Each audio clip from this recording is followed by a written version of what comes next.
Modi team.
में 13 से 15 जून के बीच G7 शिखर सम्मेलन हो रहा है।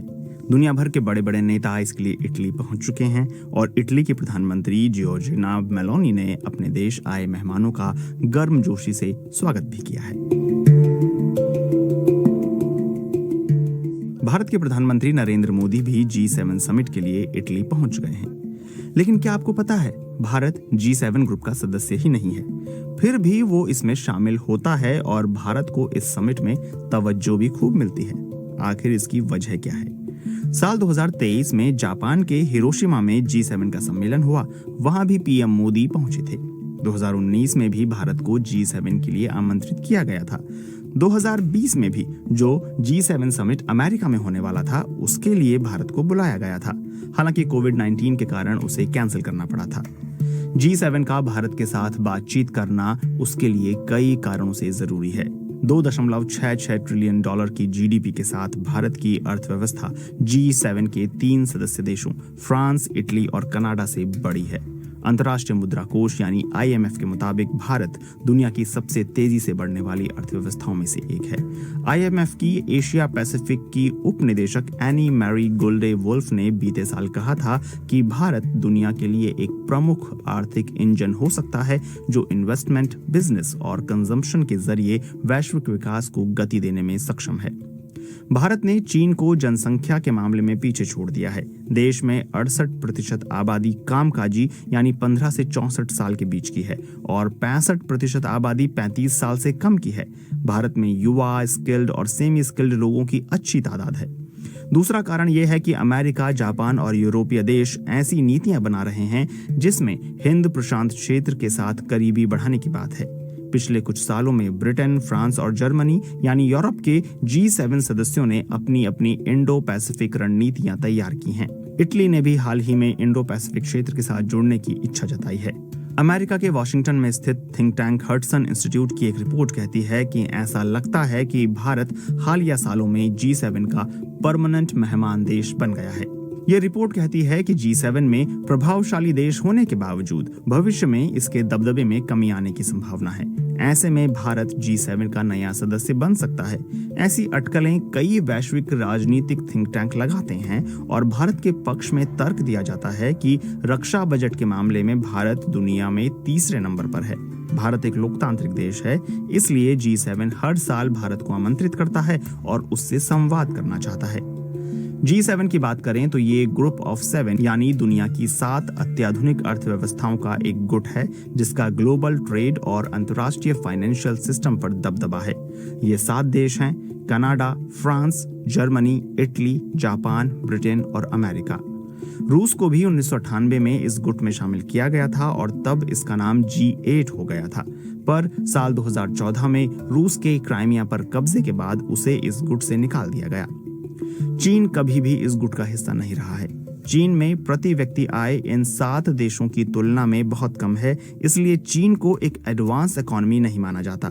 यूरोपीय संघ भी G7 का हिस्सा नहीं है, लेकिन उसके अधिकारी G7 के वार्षिक शिखर सम्मेलनों में शामिल होते रहे हैं। पूरे साल G7 देशों के मंत्री और अधिकारी बैठकें करते हैं, समझौते तैयार करते हैं और वैश्विक घटनाओं पर साझे वक्तव्य जारी करते हैं। इस बार के G7 शिखर सम्मेलन के लिए इटली ने अफ्रीका, दक्षिण अमेरिका और इंडो पैसिफिक क्षेत्र के 12 विकासशील देशों के नेताओं को निमंत्रण दिया। Our next report brings you the details.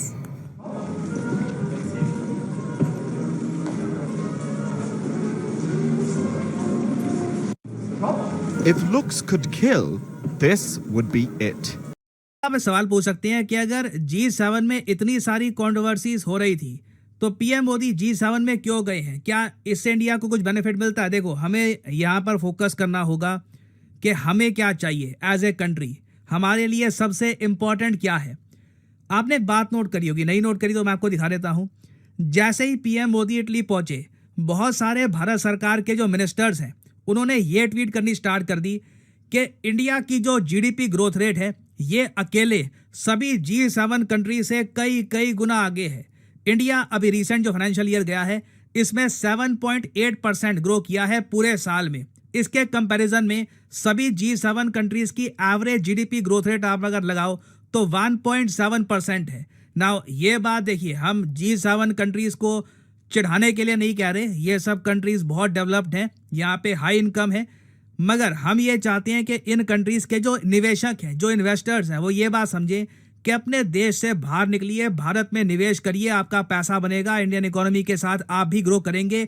Come invest in the Indian economy. तो G7 समिट इंडिया के लिए इन सब कंट्रोवर्सीज के बावजूद बहुत ज़्यादा इंपॉर्टेंट है, क्योंकि यहाँ पे इंडिया को एक मंच मिलता है अपनी स्ट्रॉन्ग इकोनॉमिक ग्रोथ दुनिया के सामने और ज़्यादा प्रमोट करने के।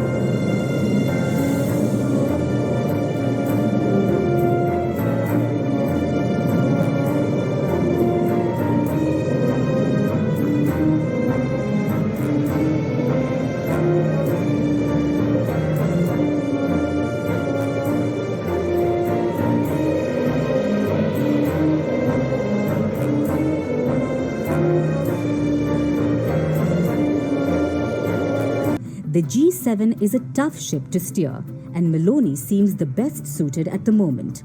Look at the other leaders, embattled at home, poor ratings, facing re-election.